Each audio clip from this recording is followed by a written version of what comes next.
Okay, everybody, here we are again. Tonight is Sunday, January 30th, 2022.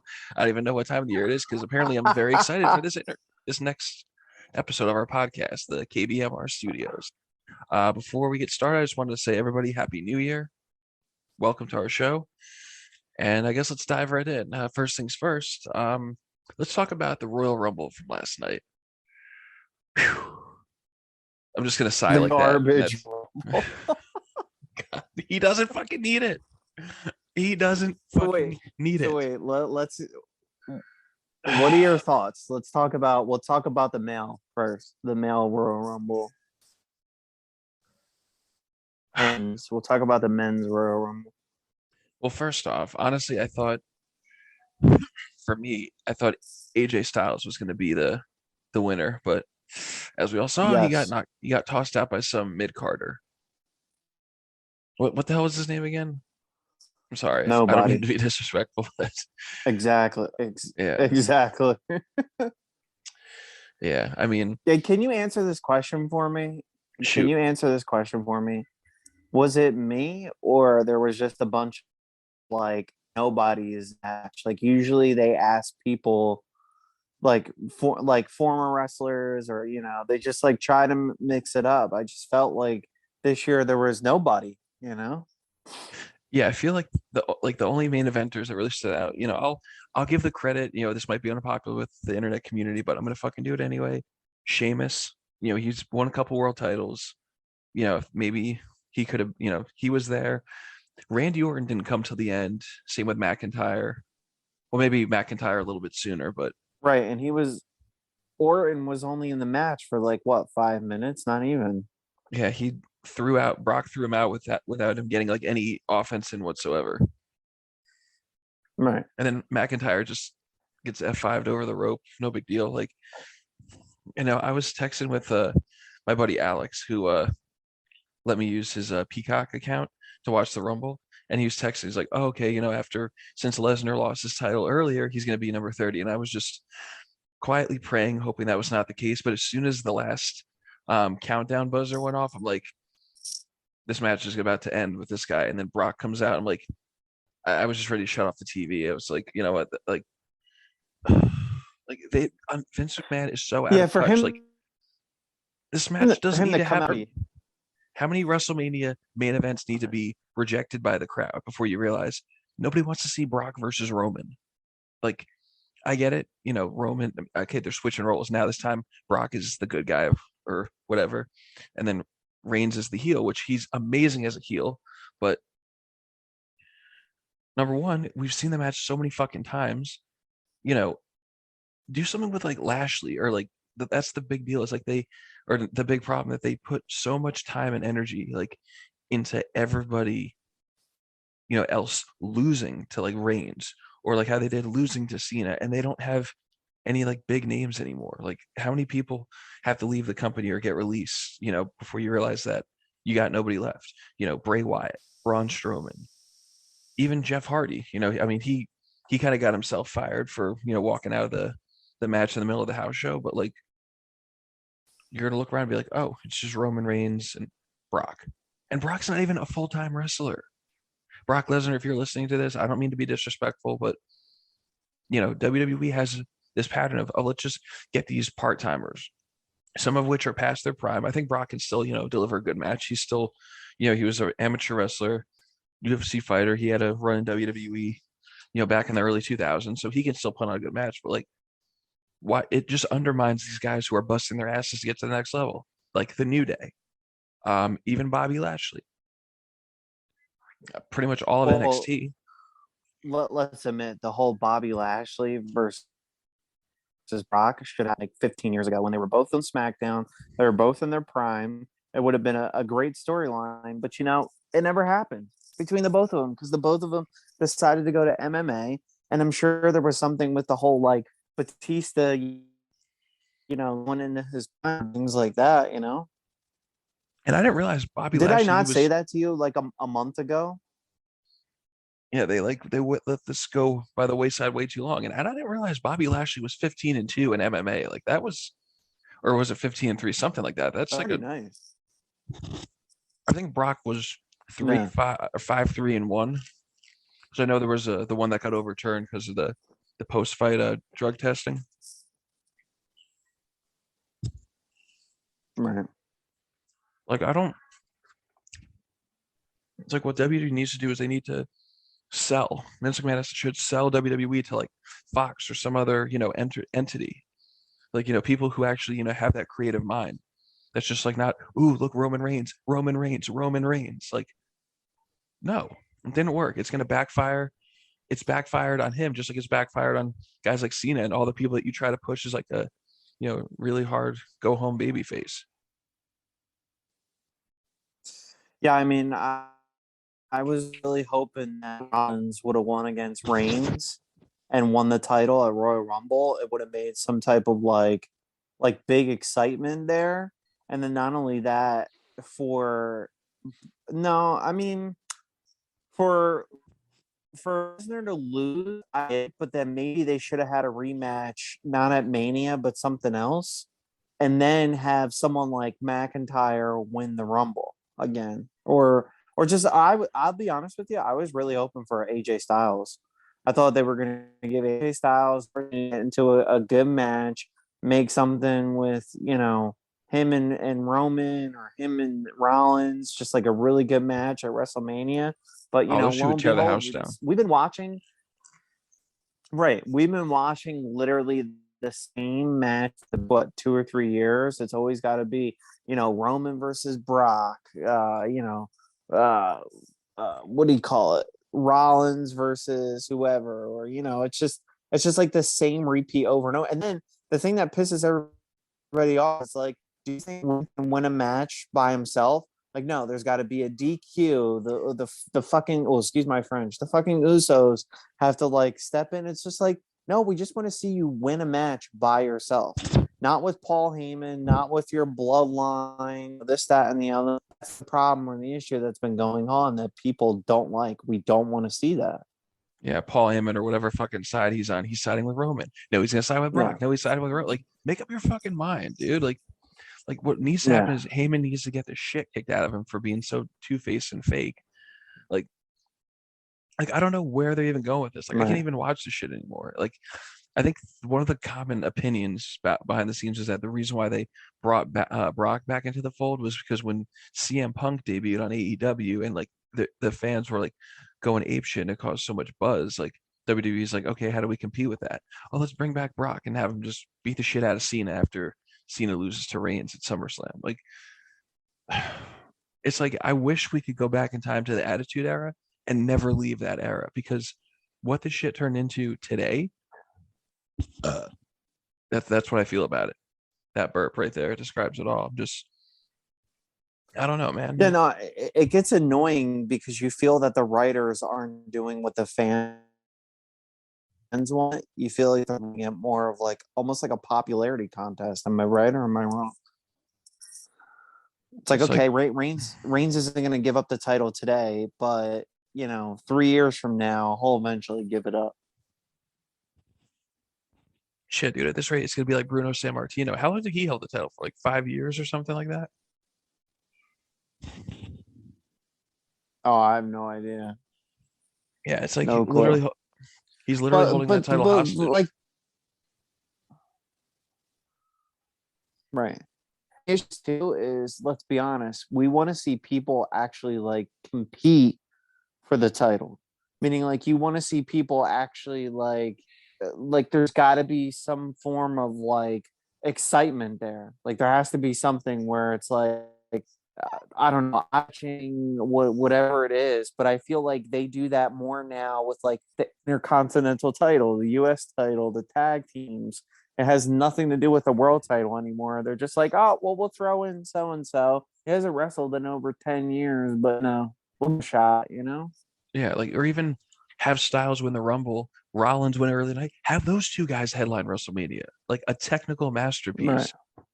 Like they don't have right. to have like a intense like storyline on the back end because nothing's creative. It doesn't get personal anymore.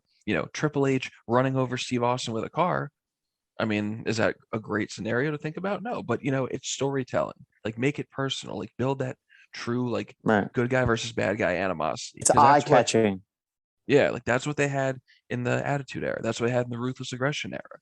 Maybe a little bit of the PG era, like HBK and Jericho had a good program, but like I feel like it's just like when you go to the WWE like video game and you're just playing it on exhibition mode. That's what I feel like I'm watching, and I can't do it. Was talking to one of my other buddies today, and we just started talking about things, and he goes, "Yeah, it sounds like the WWE. It's it's so like what's the word I'm looking for? It's so predictable that like people already know what's gonna happen. It's the problem. And it's like one of these days, WWE has to realize like if you constantly keep letting Roman Reigns win, it's eventually just going to turn into you losing fans. People are going to get upset, and not only that, like, come on, like the DQ, the disqualification that he had yesterday at the Royal Rumble. It's like, come on, like he could have had a nice match with Rollins, which was going pretty well, but then out of nowhere, oh, he's got to freaking choke him, and there's the end of that. Yeah, I'm But one side note about that match, like that buckle bomb move that Rollins uses. I'm amazed that he actually performed that because last I checked, that move I think was banned because of when it injured Finn Balor when they first fought for the Universal title when they just introduced the belt. Like I was a little surprised. I'm like, holy shit! yeah, Like nowadays when you see a pile driver, like I think guys could get like fined over it if they're not careful enough. But right, right, and then and then once I saw Rousey's music hit, I'm like, yeah, she's winning. Like, because there was talk on the internet about her like making a return, and lo and behold, like it's always up to guys like Dave Meltzer who have to know everything with their little keypad, their little like notepads when they've never like probably never been in a real fight in their lives. It's like stay the fuck out of it. Like the element of surprise is the greatest thing. Like it's like, oh, like The Rock's gonna make an appearance. That can't even be a surprise anymore. Like I think when the Hardys right. semi kept it secret when they came back at WrestleMania 33, like that the fans went ballistic. Like even if you're not a fan of the Hardys or a fan of wrestling, you just have to watch that moment. Kind of like Right. when CM Punk returned to or debuted in AEW. You just have to watch the intro just to get that holy shit like business, as JR would say, business is about to pick up. Right, right. Yeah, I think for me the match that I really enjoyed was the Becky Lynch Dewdrop match. I thought Dewdrop was going to upset Becky Lynch because me and my friend Alex like, this match Well, is like, just get to the Rumble already. But that match picked up momentum. It's like, oh shit, she might actually win the title. that was a good match. That was a good match, but I also felt like too, like, oh well, we already know Becky's gonna win. Like these are the match. See, it's things like that that I kind of wish sometimes WWE would throw a curveball. Like, oh, dude, drop just upset Becky Rumble. Like, what just happened? Those are the things that you want to see. Yeah, like give it to someone like give it a real crown moment to someone like Bianca Belair or the other people in that. And I think the biggest problem, and let me know what you think. The biggest problem with the women's Royal Rumble is like, is it me or did it feel like half of the participants were alumni? Like how many people made appearances from the past? Melina, Right, okay, a lot. three or four is okay, but like close to 10. Let's go through the list. Okay, Melina, Alicia Alicia Fox, Fox, Lita, but Lita, Lita, I can respect her. Michelle McCool, Kelly, what's her that's fine. name? Kelly, Ivory, Summer Molly Holly, Mickey Ray, James. I'm amazed that they acknowledge Impact Wrestling. I will say, right? Summer Ray. yep, we're That's up that's to. nine. We're we're missing what, a tenth? I said Ivory, so I'm trying Uh, to think who I else. don't know. But almost a third of the Rumble was all. And half of those people weren't even in the match for like what, 2 minutes? Not even 30 seconds. Yeah, like well, Lita lasted a bit. I was kind of With annoyed you, because I thought Charlotte Flair was gonna. I thought so too. I was hoping Lita was gonna have like a stare down with Ronda. I was waiting for that one, but it was not to be. I think the Well, bet. when her music hit, I was like, oh, you're like, I didn't even know that she was coming in. And the second her music dropped, I was like, well, Ronda Rousey's going to win. I was like, I'm already predicting it now. And then lo and behold, that's what happened. The way I saw it, it's like honestly, like when it came down to her and Charlotte, I was actually rooting for Charlotte. I'm like, because at least as much as people are sick and tired of seeing Charlotte on top, at least she's a full timer. Like that's the only comfort I have in like a Roman Reigns title win because he's full time. Brock isn't. I mean, you have to admit to that Charlotte was probably the most like best female athletes ever to hit WWE. Like her, I consider her like the Mount Rushmore of women's wrestling. It's definitely got to be her and Trish Stratus up at the top Yep. there. And like to see that she almost won that and she was going to be able to pick who she wanted to wrestle at WrestleMania, that was pretty ballsy. That was pretty nice, you know. Like think about it, Yeah. she didn't have to enter in the match. She didn't want to, you know. The last time we saw that was when McIntyre won. When Brock Lesnar entered that match, he was a champion. Yeah, yeah. And back to the men's Rumble match, I was kind of hoping McIntyre would do it, or even I was kind of hoping this last year because then That WrestleMania, would have like been nice. since now they brought back the crowds, like to give McIntyre the moment he got robbed of in 2020 when the pandemic hit. I mean, it was good that he beat Lesnar, Yeah, but it's just like that the would have. atmosphere, the crowd going ape shit because this guy won the title. Right. Especially with no fans. I know. Yeah. That would have been like the crowning moment for him. All right, so what do you say? Do we get into this? All right, so we got to get into the grinds here. The Yeah, grinds of the show. The serious grinds. yeah. All right, so we're gonna talk about what matches, some just top matches that we think that happened in wrestling. We both have lists. If you want to start with your list, we could do that. Perfect. Yeah. So, and just to disclose this at the beginning, this isn't like a ranking list. I know all opinions in wrestling are all subjective. Like I might like this match, you might like that match, but we're just going to talk about 10 matches that we really, enjoyed, watching when growing up. So the first one, as a lot of people would probably agree, WrestleMania 25, HBK versus The Undertaker. Wow. Like that match was like it had you on like the edge of your seat because how many close calls? Like, did you actually believe HBK was gonna be like, okay, like he actually might end the streak? And it's like if anyone was gonna like if anyone came closest to breaking it, it was HBK in that match. Obviously before Brock Lesnar actually broke it, but just the whole mystique around the streak, at that point in time was amazing. And like HBK, like literally they were going neck and neck. And then I remember early in the match, the brutal spot when Undertaker did his like dive and HBK threw the cameraman in there to like get out of the way. And you could see Taker just lands right on his head. It's like, it was like one of those like, holy shit. Like this, I don't think that was meant to happen, but he literally almost died. Like the fact that he got up and finished the match was, nothing short of, excellent, but I can't put this match over enough of how good it was. What are your thoughts, To dude? me, it's got to be like one of the greatest matches of all times. No, it has to be. It literally has to be one of the greatest matches of all time because I don't know. I kind of felt that, and I'm not saying anything wrong about Undertaker. No, he's best and he still is one of the best. But I also felt like that match should have been his last. Like not the second Taker HBK. The first one that was by far it was just a match. People didn't think a lot was going to come out of it, and then to see what happened, in that match, it was just a great moment.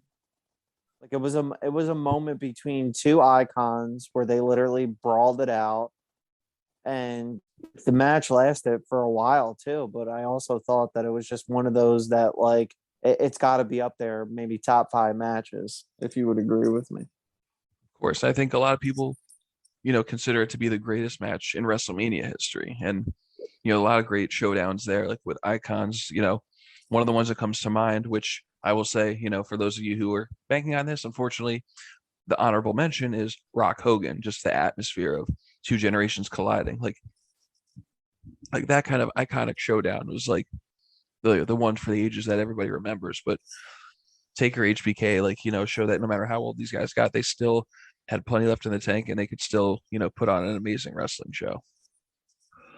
Like I Oh, think a they lot of people, brawled it out. I think even HBK's his second run in WWE, a lot of people think it might have been better than his first run. He started off early with the Triple H feud, and then won the world title in the Elimination Chamber match. Amazing moment, amazing, comeback kid story. And I think that was just, I felt like I think that match should have gone on last. And even though the next year's HBK Undertaker rematch did, like the first one, I think is just a storytelling. Like they didn't even need to build it up. They could have just, okay, guys, have a match. Like they told the whole story in the ring. Yeah, They left it all out the there. second match didn't even have to happen. Yeah, no, I agree. Yes, the second match I felt like had more emotion in it. Like I felt like that told the stronger story. But I felt like the match quality, the first one was better, but the second one, from a storytelling standpoint, that one really, like you could see when Undertaker does his like slit throat gesture, and he like stops midway through, and he just out of character. He like shrugs his shoulders. You tell Shawn stay down. Shawn rises up. He does the cutthroat gesture, and then slaps Undertaker, and then Undertaker just is like, "Fuck this." He just puts him in a tombstone, like the jumping tombstone. It's like how it like if anyone else did that, he would have broken someone's neck. But that was the picture wrap on HBK's career. But HBK Taker round one will always be my favorite Mania match. Yeah, the first one has got to be this one. And I said, just for on it, like I know Taker was going through a lot with like injuries and things like that, but just to go off the record books, and it's not saying anything bad against him. It's just I felt like that should have been his last match. Like if you're gonna go with style and it's HBK, that's the one. Not the second one, but the first one. That's the one that you say like it's an iconic moment. It's a moment where you're gonna have two legends brawl it out in the ring. That should have been the match. You know. Yeah, or even if they did decide to end the streak, I felt like that should have been, because I know that the long time tradition is that out on you go out on your back. Like I think it was, I don't know if I thought I heard Chris Jericho say on a podcast, and it's like I don't know if it was like the Japanese tradition, but it's like you put somebody over on the way out. Like it happens all the time. Like Kurt Angle's last match, he put over Corbin, which I think they've completely wasted. That was this happy-go-lucky casino guy when he was so much better as a lone wolf chasing the Money in the Bank. But even HBK, when he had to bow out because of his injury, he put over Austin, and we obviously know what happened with Austin. We'll obviously cover that in a future episode. But or you should just after What was beating that CM Mania? Punk That was 15, right? with HBK and Was Stone that Cold 15? Well, 14 Stone 14. Cold. Something Yeah, like that, right? 15 It was was on a Heartbreak Kid. 14 was HBK and Austin. 15 was The Rock and Austin's first match. First WrestleMania match, I should say. And that was Stone Cold's last match against The Rock. Yep, his last match, Mania 19, which is actually another one of our on our list of Mania of top matches. All right, so we covered Taker HBK. Let's go to the next one. All right, your next one on here is a really good one. You have Angle Benoit Rumble of 3. Yeah, that's a good match. And the best part is like, well, not really best part. The Triple H Steiner match where Scott Steiner was like, Scott Steiner's math did not work out there. And then they followed it up. For those of you who don't know what we're talking about, go look up Scott Steiner math if you want a quick laugh. But the more and more you watch it, the more it makes sense. The numbers don't lie, and they spell disaster for you at Sacrifice. But a good my as Gavin was alluding to, the next match on my list, yeah, Angle Benoit, Royal Rumble 2003. Another solid match. I think what really made the match good is how, amazingly talented, um, both great technical wrestlers. And correct me if I'm wrong, or I'll have to go back and watch. I think Team Angle, who Angle was obviously aligned with at the time, was not allowed to interfere, and he actually won the match cleanly by submission. And at the end, both men, I think, were given a standing ovation because while the bad guy won, that didn't matter. Just the quality of that match was impossible to ignore. Two guys brawling it out. That, you know what? If you're going to take two guys, right, that didn't matter who they were wrestling against, that were going to give it their all 24/7, 365 days out of the year, that were going to put on a show, it was those two guys. Like literally those two guys. And like, if you were to say, hey, I'm gonna set up a pay-per-view match, right?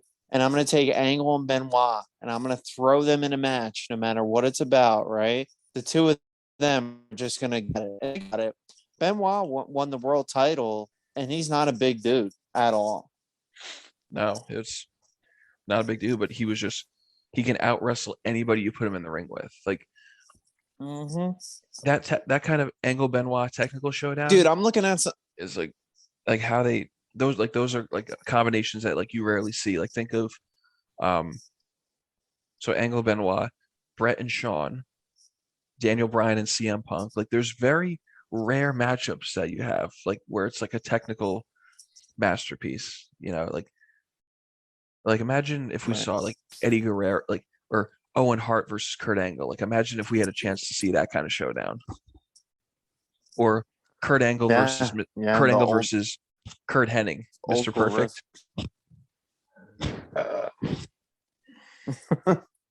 Oh, you heard that through the microphone? Yeah. But yeah, those guys put on an absolute clinic. Nice one. Just so you know, the camera's recording, so don't forget that. Like it's so weird. Literally, it's so weird how you would take two wrestlers, right? Who, think about it, back then, coming out of the Attitude Era in the like early 2000s, when you had SmackDown becoming this like great. But listen, I'm not taking anything away from Raw, but let's be honest. When you were a little kid, the first thing that anyone said anything about wrestling, it was always Friday Night SmackDown.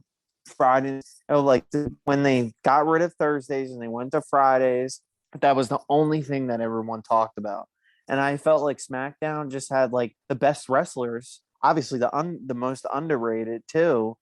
And to have two guys like Benoit nuke it out in a pay-per-view match, which remember back then there was no such thing as like Peacock. There was no such thing as, hey, I'm going to turn on the, X, Y, and Z. It's like, no, you had to pay for a pay-per-view match.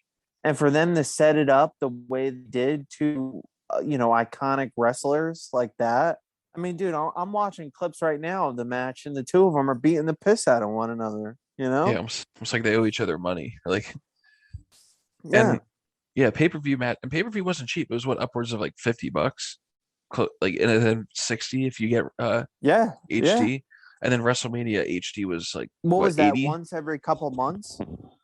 Oh no, it was that they had a monthly every couple months or no? Monthly pay-per-views. Yeah. So imagine paying $50 to see guys beat the piss out of one another. That'd probably be the match.